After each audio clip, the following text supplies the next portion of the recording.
Dans l'assemblée des saints, assoiffé je me tiens, que ton onction descende sur moi.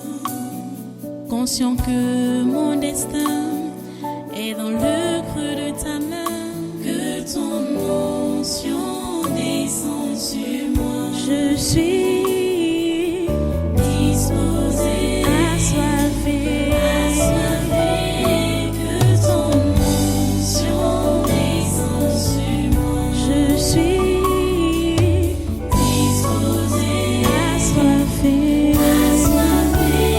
que ton onction descende sur moi.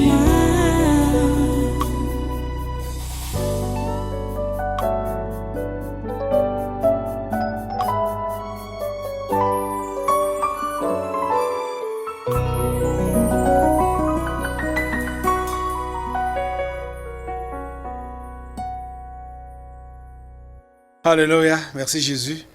Voilà, restez debout et prenez votre Bible, allez dans Proverbe chapitre 22.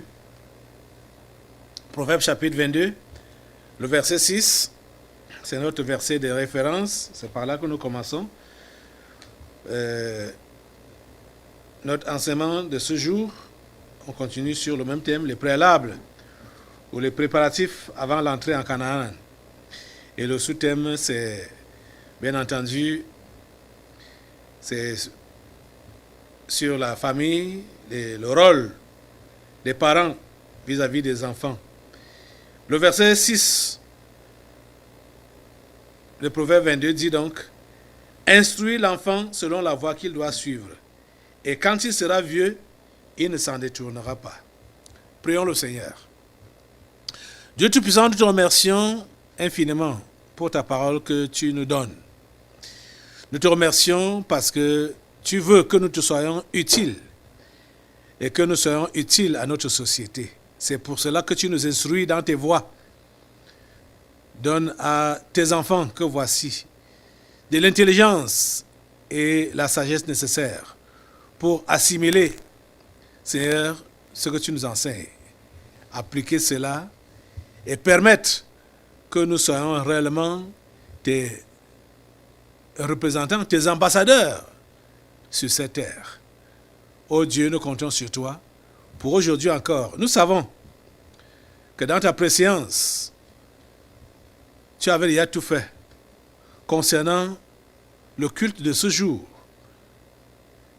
Toutes les articulations, Seigneur, tu les avais déjà réalisées. Tu avais déjà tout fait. Nous te prions juste, Seigneur, pour que ce que tu as fait dans ton ciel, nous puissions le voir maintenant. Parmi nous, tes enfants, s'il te plaît, c'est notre prière à toi.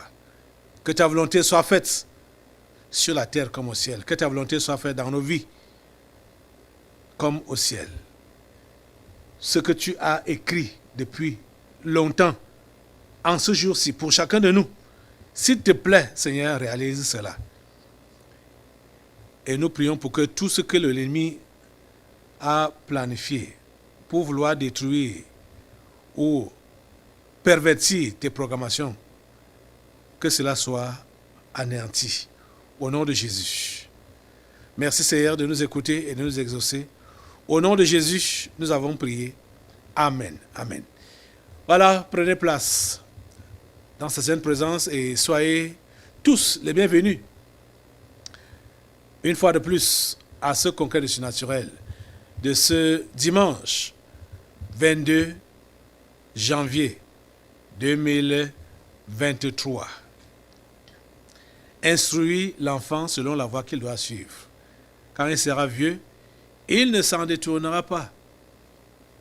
L'autre jour, je vous ai montré une vidéo qui nous parlait de la Chine, une nation païenne qui a voté une loi le 1er janvier de cette année. Je ne sais pas pourquoi ils ont choisi le 1er janvier, alors que ce n'est pas leur nouvel an haut. Le 1er janvier est le nouvel an de tout le monde, de tout le reste.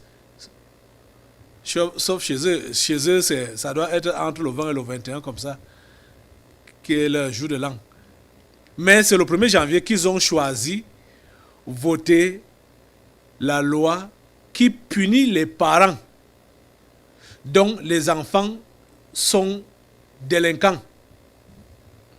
Donc si un enfant est attrapé dehors dans la délinquance, c'est le parent qu'on va interpeller et qu'on va punir.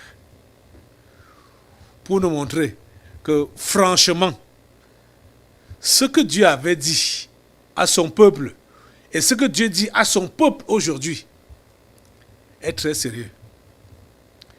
L'éducation des enfants, ça revient aux parents. Mais malheureusement, la société nous a appris autrement. On accouche nos enfants. Très tôt déjà, on les livre à la société. On dit l'école. Déjà très tôt, la crèche. Très tôt. Hein? Après la crèche, c'est la maternelle. L'école. Même les enfants des chrétiens, ils n'ont rien de chrétien. Ils n'ont rien de Christ. Ils n'ont rien de Dieu. Je vous intime, ça doit changer. Chrétien, parents chrétiens, ça doit changer. Ton enfant ou ta progéniture, dès la conception, les parents chrétiens, dès la conception de vos enfants, commencez déjà à prier avec eux dans le ventre et à leur lire la parole étant dans le ventre. Et quand ils naissent, continuez dans cette allure, avec cette allure-là. Vous allez voir que nous aurons une génération des amis de Dieu depuis la tendre enfance. Je n'ai cessé de parler ou de donner l'exemple de Timothée dans la Bible, qui a fait exception. On a également des gens comme le prophète Élie. Le prophète Élie, qui a grandi. Sa maman l'a conçu dans la prière. Anne. Elle l'a conçu dans la prière. Et ce qu'elle avait dit à Dieu, c'est ça qu'elle a fait. Je veux seulement que l'enfant passe par moi. C'est la conception que vous devez avoir de vos enfants, vous chrétiens. La conception que vous êtes juste des canaux, des catalyseurs. On parle de quoi? Oui, que Dieu, vous êtes juste des canaux, des récipients par lesquels Dieu fait passer ses créatures.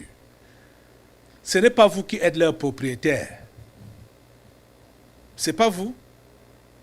Vous êtes juste des instruments qui ont été utilisés par Dieu. Catalyseurs. Donc, Anne avait compris ça et elle a demandé à Dieu, Dieu, je veux seulement entendre que j'ai été mère. L'enfant que je demande maintenant là, ce n'est pas mon enfant, c'est ton enfant que je veux que tu fasses passer par moi. Je vais te le remettre. Dès que tu me donnes, je te remets. C'est comme ça qu'on doit faire avec nos enfants. Ce sont les enfants de Dieu. Nous sommes juste des instruments qu'il utilise pour les faire passer. Dieu est le propriétaire. Donc, cher ami, au lieu d'avoir cette mise-là sur tes enfants, vous savez miser. Vous devez comprendre que ce sont les enfants de Dieu que vous devez éduquer dans les voies de Dieu. Je veux que nous puissions aller un peu dans Éphésiens, qui nous rappelle encore ces choses. Éphésiens chapitre 6. Éphésiens chapitre 6. Verset 4. nous dit, « Et vous, pères, n'irritez pas vos enfants, mais élevez-les en les corrigeant et en les instruisant selon le Seigneur. » Élevez-les en les corrigeant et en les instruisant selon le Seigneur. Selon le Seigneur. Dans les voies de Dieu que nous sommes appelés à élever et instruire nos enfants. Dans les voies du Seigneur. On va partir encore dans un autre texte, dans Deutéronome. Comme vous me voyez déjà, comment je commence à ouvrir ma part de Bible là. Allez dans Deutéronome au chapitre 6. Deutéronome chapitre 6. Vous êtes là? Deutéronome chapitre 6. C'est le 5e livre de Moïse. Deutéronome chapitre 6. Dit donc ceci. Je vais commencer la lecture à partir du verset 4. Deutéronome 6 à partir du verset 4. Tu es là? Voilà, tu suis la lecture, tu lis avec moi. Écoute Israël, l'Éternel, notre Dieu, est le seul éternel. Tu aimeras l'Éternel, ton Dieu, de tout ton cœur, de toute ton âme et de toute ta force. Et ces commandements que je te donne aujourd'hui seront dans ton cœur. Tu les inculqueras à tes enfants et tu en parleras quand tu seras dans ta maison, quand tu iras en voyage, quand tu te coucheras et quand tu te lèveras. Tu les lieras comme un signe sur tes mains et ils seront comme des frontaux entre tes yeux. Tu les écriras sur les poteaux de ta maison et sur tes portes. Vous voyez? La parole de Dieu, Dieu a prévu et a ordonné qu'elle doit être inscrite partout. Commençant où? Dans ton cœur. Dans ton cœur. On a souvent vu les gens qui veulent décorer leur maison, leur chambre, les jeunes décorer leur chambre, ils mettent les photos des stars. Ils mettent les photos des anges déchus dans leur chambre. Et vous allez vous rendre compte que même les chrétiens font comme ça. Ils mettent les images des païens, des anges déchus dans leur chambre pour décorer leur chambre, pour décorer leur maison, décorer leur voiture. Dieu nous instruit ici que nous devons décorer donc, commençant par notre cœur. Nous devons décorer notre cœur par sa parole.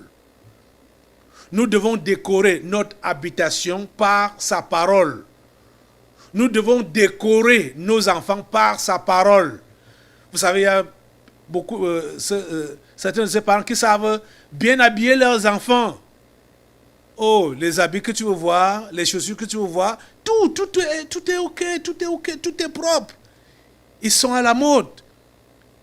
Ils sont chrétiens, ils disent qu'ils sont chrétiens. Mais les enfants ne connaissent rien de Dieu. On leur donne toute la décoration, tout le bien-être, sauf la parole. Or, c'est elle qui doit être divulguée.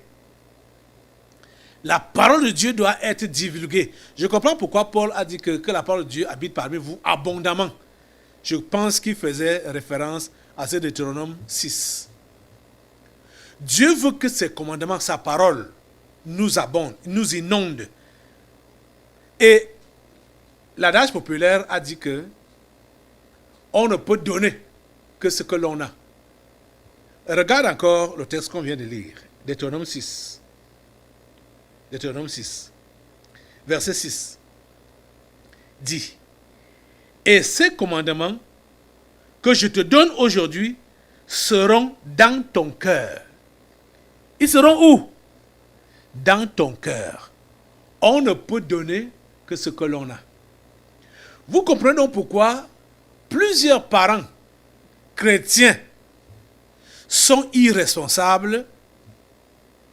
Vous comprenez pourquoi plusieurs parents chrétiens n'éduquent pas leurs enfants dans les voies de Dieu.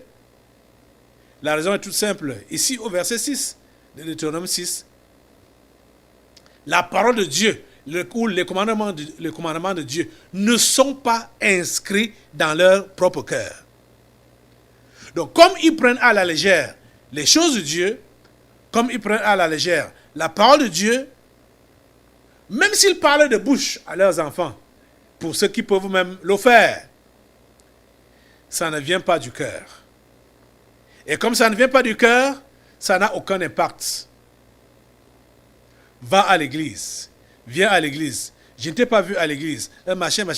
Juste pour remplir la formalité.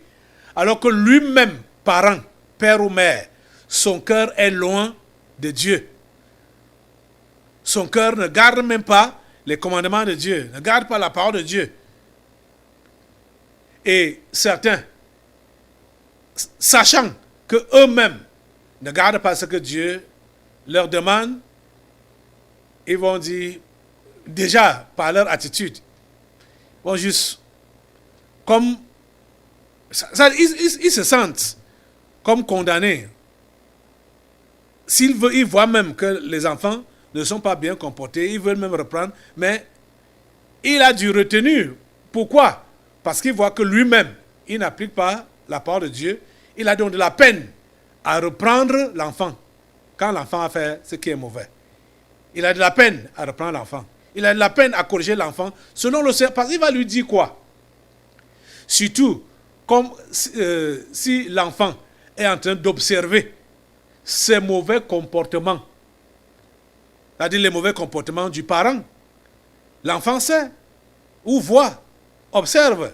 Qu'est-ce que le parent va lui dire? Je me rappelle une jeune fille qui vivait avec sa mère. Et cet enfant avait l'habitude de découcher. Un jour, et comme c'était ils avaient même l'habitude, ils habitaient une chambre, hein, la fille là, habitait dans une chambre avec sa mère. Je les ai entendus se quereller au carrefour, en route, hein, devant leur maison. Comme leur maison était également un peu au carrefour là. Elles se querellaient. Et la mère était en train de reprocher l'enfant par rapport à sa vie de désordre. L'enfant répliquait que toi-même tu fais comment? Tu n'as rien à me dire. Tu n'es pas bien placé pour m'éduquer. C'est ça que l'enfant lui répliquait là, cache, au carrefour. Parce que la mère était prostituée et la fille prostituée. Mais la maman voulait reprocher l'enfant prostitué et l'enfant disait que toi-même tu fais comment? Qu'est-ce que j'ai appris ça de qui? C'est de toi que j'ai appris ça. Donc ça ne pouvait pas prospérer. C'était comme des coépouses. J'étais dépassé quand je voyais la scène. J'étais dépassé. Devant tout le monde. Devant tout le monde. Donc, les parents chrétiens, que je mets entre guillemets là, ils font du mal à leur progéniture. Parce que leur progéniture voit comment eux-mêmes ne sont pas sérieux avec Dieu. Comment ils blaguent avec les choses de Dieu. Les parents voient que les enfants voient que les parents ne prient pas, ne lisent pas la Bible, ne se comportent pas en chrétiens. Aucunement. Qu'est-ce que ceux-là vont dire à ces enfants? Les enfants voient comment les parents, le père, la mère, sont devant la chaîne de télévision, en train de zapper, hein, chaîne après chaîne, des heures et des heures. Et ils n'ont pas le temps pour les choses de Dieu. Et ces parents-là vont dire aux enfants, concentrez-vous pour les choses de Dieu, aimez Dieu, servez Dieu. Quel exemple ils sont en train de donner? Quel exemple ils sont en train de donner? Hein? Les enfants qui voient les parents seulement en train d'écouter les musiques mondaines, d'écouter les chaînes mondaines, de regarder seulement les films mondains, tout ce qui est mondain. Je vous dis que vous n'avez pas besoin de regarder ces choses-là. Vous allez dire que vous allez suivre les informations à longueur de la journée. Hein? Les heures des informations, vous savez à quelle heure ça passe. Vous savez à quelle heure ça passe. Et depuis que vous écoutez ça ou vous suivez ça, ça vous a fait quoi? Ça vous a donné quoi? Si c'est réellement les informations que vous suivez, ça vous fait quoi?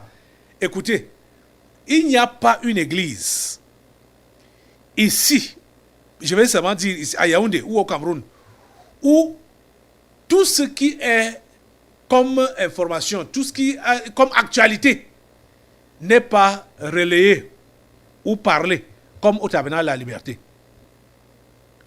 Nous faisons tout pour mettre au courant de tout ce qui se passe. Et dans quel but? Dans le but de saisir Dieu et de lui dire que ce qui est mauvais, change cela. Ce qui est bien, multiplie cela. Et généralement, les informations, ce sont des mauvaises choses que les gens, qu'on entend. Ce sont des mauvaises choses qui se passent à la radio, à la télé. Ce sont des mauvaises choses. Dans les réseaux sociaux, ce sont des mauvaises choses. Ce sont des mauvaises choses, des choses sales. Donc, vous autres, quand vous dites que vous écoutez ça en direct, c'est pour faire quoi avec ça?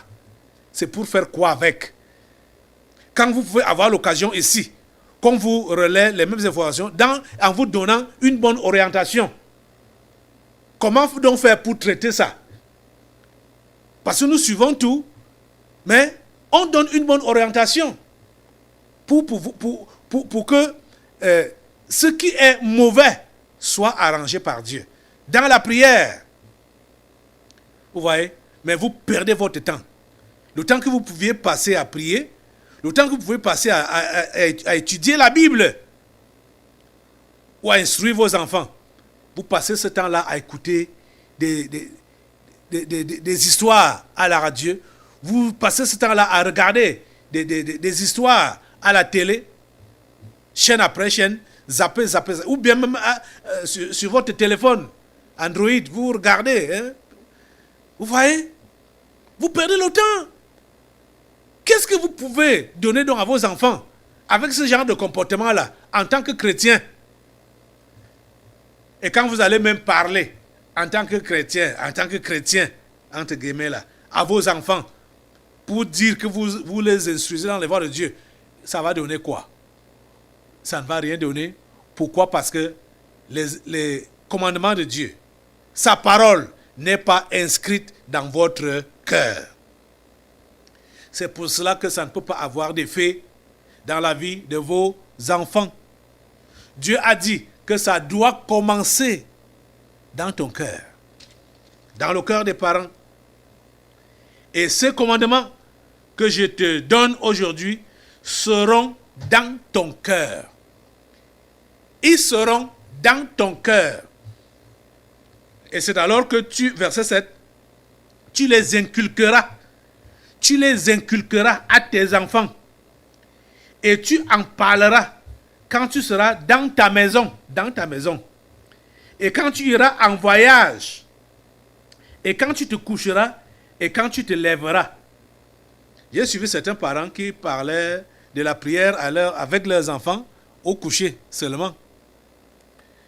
Et au lever alors. Et pendant la journée. Et en déplacement. Voilà ce que la Bible nous enseigne. En tout temps, les enfants doivent être impliqués dans la parole. On doit leur inculquer. Vous savez ce qu'on appelle inculquer? C'est la répétition. Tu dis, tu redis, tu dis encore, tu redis encore, ainsi, tu insistes. Tu répètes, répètes, et répètes, jusqu'à ce que ça cale dans l'âme de celui-là ou de celle-là. Il faut lui inculquer cette parole. Inculquer. On doit inculquer la parole à nos enfants. Inculquer. La culture chrétienne à nos enfants. Vous comprenez ça? Les amis, c'est simple, hein? Quelqu'un va dire, mais je vais même commencer par où? Je vous ai dit de lire les 10 commandements. Les 10 commandements, c'est le résumé de toute la Bible. Les 10 commandements. Et c'est vrai que tout le reste de la Bible donne maintenant les détails, où on voit les histoires des uns et des autres, qui enseignent concrètement comment certains ont fait, ce que certains ont fait de bien, et ce qui a suivi comme conséquence, et ce que d'autres ont fait de mauvais, et ce qui a suivi comme conséquence. Tout ça là, c'est les 10 commandements qui sont la base. Je vais vous lire un autre verset. Allons dans Proverbe chapitre 8. Proverbe chapitre 8.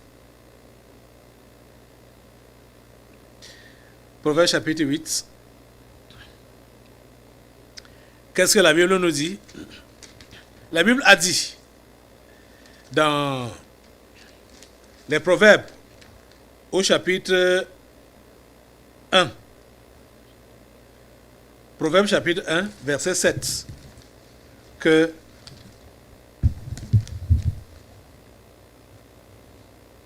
Proverbe chapitre 1, verset 7. La Bible a dit que la crainte de l'Éternel est le commencement de la science. La crainte de l'Éternel est le commencement de la science. Les insensés méprisent la sagesse et l'instruction. La crainte de l'Éternel, c'est le commencement de la science ou de la sagesse. Comprenez? Et comprenez donc ce que Proverbe chapitre 8 définit comme la crainte de l'Éternel. Quand on dit la crainte de l'Éternel, c'est le commencement de la sagesse. Ou la sagesse, c'est la crainte de l'Éternel. Ou l'intelligence, c'est la crainte de l'Éternel. Et la crainte de l'Éternel, donc, c'est quoi? C'est encore quoi? Ça peut encore être défini comme quoi? Proverbe chapitre 8, verset 13. Proverbe chapitre 8, verset 13. La crainte de l'Éternel, c'est la haine du mal. Vous comprenez? Voilà encore une autre définition, ou une autre explication de la crainte de l'Éternel, qui est le commencement de la sagesse. Donc la sagesse, c'est la haine du mal. La haine du mal. Haïr ce qui est mauvais. C'est ça, craindre Dieu. Tu vas commencer par où pour instruire tes enfants? C'est simple. Dieu a mis dans le cœur de tout homme créé à son image la pensée de l'éternité. Le mal, le bien, tout homme connaît ça. Tout homme, je dis depuis la naissance. J'avais souvent eu à observer les enfants qui sont à la mamelle, les bébés, les nourrissons. Quand un nourrisson commence à pousser les dents, même avant de pousser les dents, ceux-là qui sont nourris au sein maternel, en tétant sa mère, il arrive que exprès, il croque le mamelon de sa mère. Et en croquant le mamelon de sa mère, il la regarde aux yeux pour voir sa réaction. Hein? Les mamans savent ce que je dis là. Ils regardent la maman aux yeux pour voir sa réaction. Et parfois, la maman crie aïe et la maman tape. Celui-là, qui lui a appris à faire ça? il est né avec ça. Tout le monde est né sachant ce qui est bien et ce qui est mauvais. Tout le monde. Tout le monde. C'est pour cela que l'éducation chrétienne est bien. Parce que maintenant, l'éducation chrétienne va interdire, bannir ce qui est mauvais dans l'enfant là et promouvoir ce qui est bien. Parce que les deux sont présents en lui. Le bien et le mal sont là. Les deux sont là. Mais il faut maintenant promouvoir ce qui est bien. Et l'enfant donc va s'habituer à faire ce qui est bien. Je vous dis que depuis le bas âge, étant nourrissant, les mamans peuvent confirmer, celles-là qui ont nourri leur bébé au sein, peuvent vous confirmer ce que j'ai dit là. Les enfants font ça exprès. Croquer le mamelon de leur maman et regarder droit aux yeux pour voir la réaction de celle-ci. Et parfois, quand la maman tape, il pleure, hein? Ou même, bon, s'il est de caractère dur là, il ne fait rien. Ouais. Mais, il a fait ce geste, sachant que ça devait faire du mal à sa mère, mais il a fait. Instruire l'enfant selon la voie qu'il doit suivre. Quand il sera vieux, il ne s'en détournera pas. La crainte de l'Éternel, c'est la haine du mal. Donc, tout ce qui est mauvais, apprends à ton enfant à haïr cela avec la dernière énergie, dès le bas âge. Il dit, dès le bas âge. J'ai souvent demandé aux enfants de parler aux animaux. Il y a une qui me demande, mais est-ce qu'il va comprendre? Je lui dis, parle. Il va comprendre. Vous savez, ce qui se passe avec les animaux, qu'on appelle dressage, c'est ça donc qui est éducation pour les humains. Vous comprenez? Pendant le séminaire, je vais bien développer cela. On dresse les animaux. Vous voyez que, je ne sais pas si l'enfant, peut-être parce qu'on n'a pas les animaux de compagnie à la maison. Je n'aime pas ça, hein, je n'aime pas les animaux de compagnie. Les chats, les chiens, machin, tout ça. Je n'aime pas ça. Puisque ces animaux-là, on leur donne les noms, on les appelle, et ils répondent. On leur parle, ils réagissent. D'après ce que l'on leur a dit, un chien qu'on a éduqué, quand tu lui dis couche-toi, il se couche. Quand tu lui dis viens, ce qu'on lui dit, tout ce qu'on dit, il exécute. Même s'il ne parle pas, il exécute parce que on l'a dressé avec ces mots-là. Parce que quand on dresse, on fait les gestes en même temps et l'animal comprend. Donc, l'humain doit être éduqué. Donc, un genre de dressage. Et quand c'est fait à répétition, ça s'inculque, ça s'imprègne dans la personne. C'est vrai que vous ne pouvez pas changer un ange déchu. Un ange déchu, et ils sont nombreux sur la terre. Ils viennent avec des missions précises. Mais les humains, toi chrétien, je dis toi chrétien, tu fais un enfant. Toi chrétien, tu fais un enfant avec ta femme chrétienne. Vous n'allez pas faire un ange déchu. Ce qui est sûr, vous ne pouvez pas faire un ange déchu. Vous allez faire une créature de Dieu, venant de Dieu. Parce que la Bible dit même que vos enfants sont saints. Vous voyez, non? Donc, vous avez la possibilité de les éduquer dans les voies du Seigneur. Pour ceux qui ont fait les enfants, avant leur conversion. Là, c'est un cas à part. Dieu seul sait ce que vous avez fait. Ou ce sont des anges déchus ou bien c'est des humains. Dieu seul sait où. Ce que vous avez fait. Mais, ceux qui sont humains dedans, vous pouvez les éduquer dans les voies de Dieu.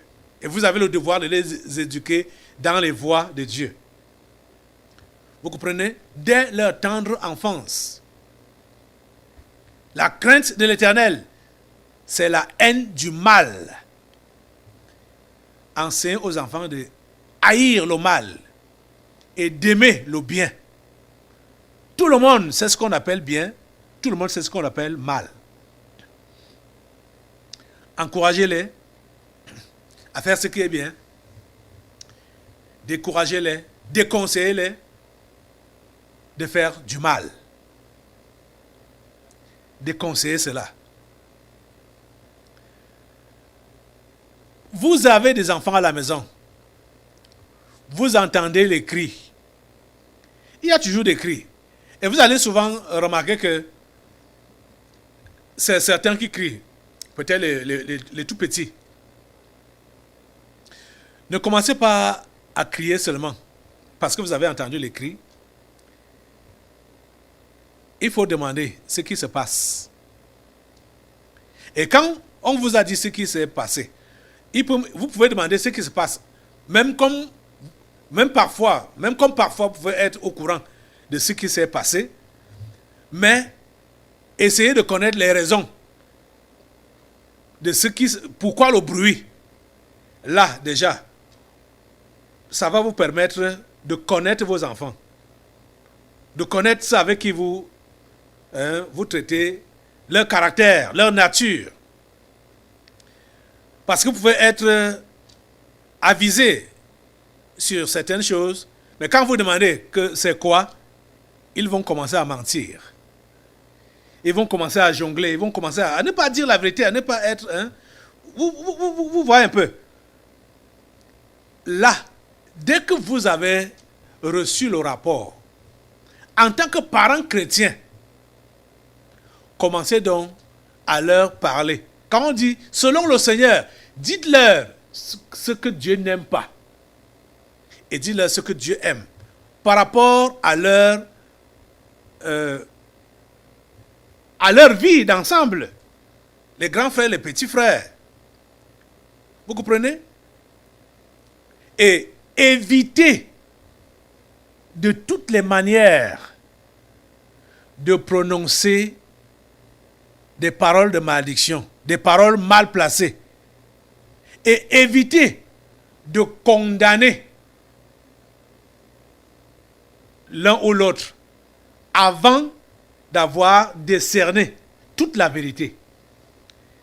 Parce que si vous condamnez celui qui n'est pas condamnable, vous allez voir que vous serez en train de frustrer cet enfant.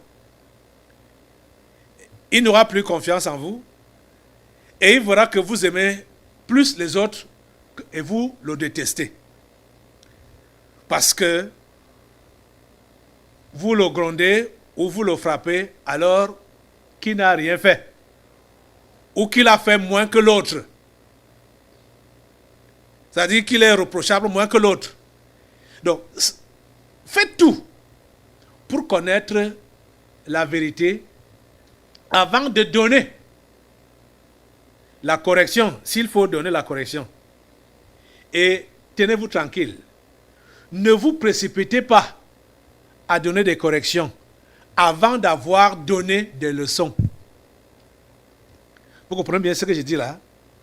Ne vous précipitez jamais de donner des corrections avant d'avoir donné des leçons.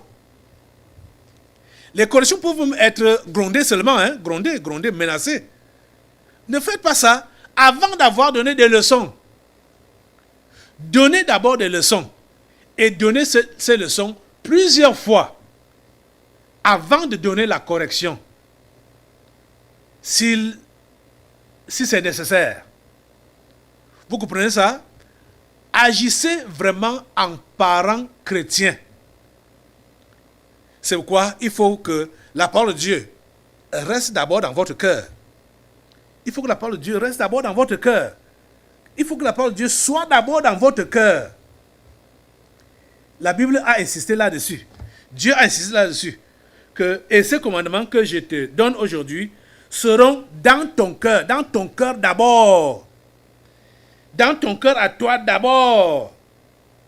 Tu comprends ça? Pour que tu ne fasses pas, par exemple, comme ce qui est dit ici. Allons un peu dans Proverbe chapitre 19 là. Proverbe chapitre 19. On va essayer de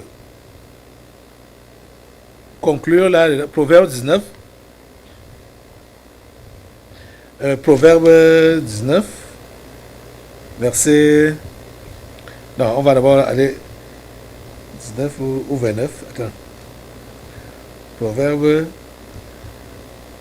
Allons dans 29 d'abord. 29, 17. Proverbe 29.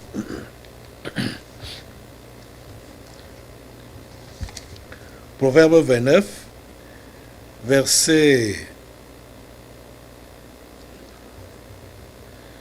Oh.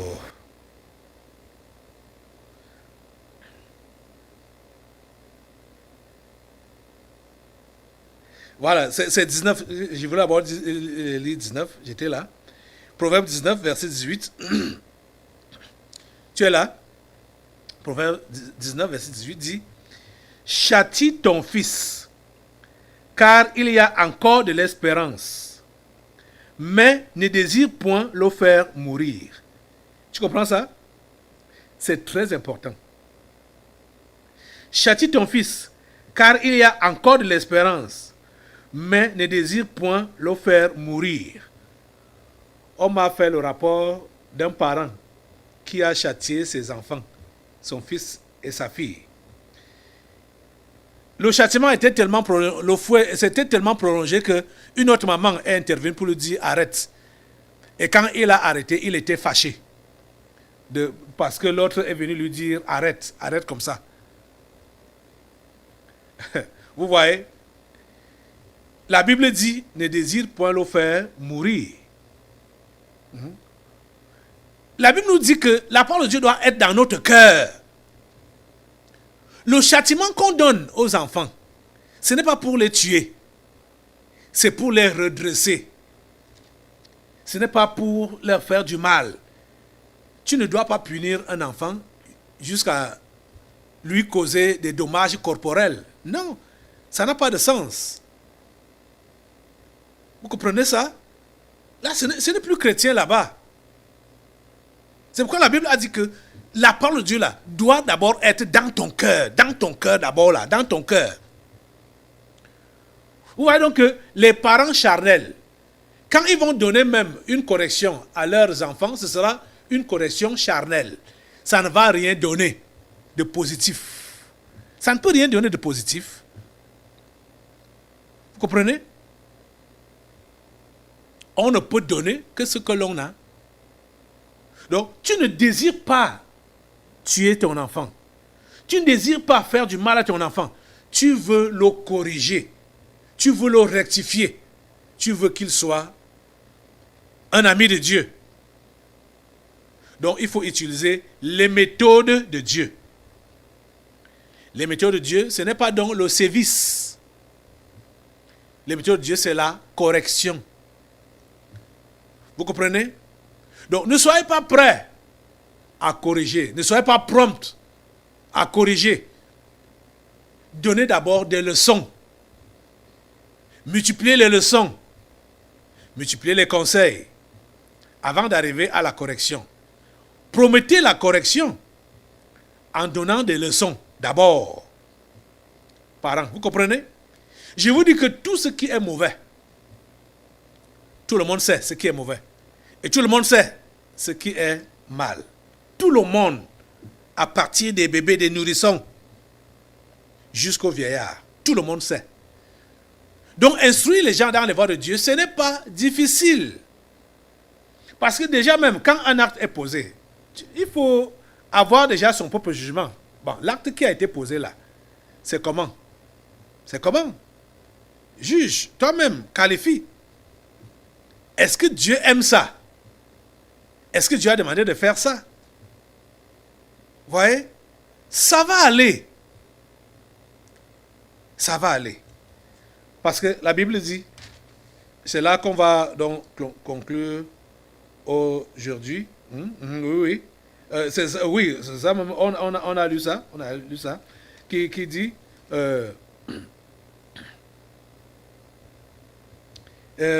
qui dit donc, châtie ton fils, car il y a encore de l'espérance.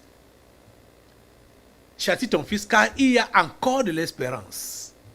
Il y a à espérer. Il ne faut pas désespérer. Tu comprends? Si tu es enfant de Dieu, comprends ses conseils. Si tu n'es pas enfant de Dieu, convertis-toi. Si tu es un chrétien charnel, mûri, et on a compris que l'homme nouveau se renouvelle par quoi? Par la parole. Nourris-toi de la parole constamment. Tu seras mûr spirituellement parlant. Et tu vas donc jouer le rôle d'un bon parent, un vrai parent chrétien au sein de ta maison. Que le Seigneur t'aide pendant que tu appliques ces quelques conseils. Lève-toi et demande à Dieu la grâce d'être un parent digne de ce nom, un parent chrétien digne de ce nom, et qu'il donne la grâce de pouvoir instruire ta progéniture dans les voies du Seigneur. Comme on a vu aujourd'hui, l'appel de Dieu, l'interpellation de Dieu, il interpelle d'abord les parents et il leur dit, il te dit, applique d'abord la parole, sa parole, ses commandements doivent être dans ton cœur d'abord. C'est ce qui est dans ton cœur. Quand ça va sortir de là, vers ta progéniture, c'est là que ça aura de l'impact. Toi-même, sois prêt à obéir au commandement de Dieu. Merci Seigneur d'aider cet homme et cette femme. Merci Seigneur d'aider cette famille à être réellement une famille chrétienne digne de toi. Merci au Dieu d'écouter ma prière. Au nom de Jésus, j'ai prié. Amen. Assois-toi. Nous allons maintenant passer aux délivrances prophétiques. Dans l'assemblée des saints, assoiffé je me tiens, que ton onction descende sur moi. Conscient que mon destin est dans le creux de ta main, que ton onction descende sur moi. Je suis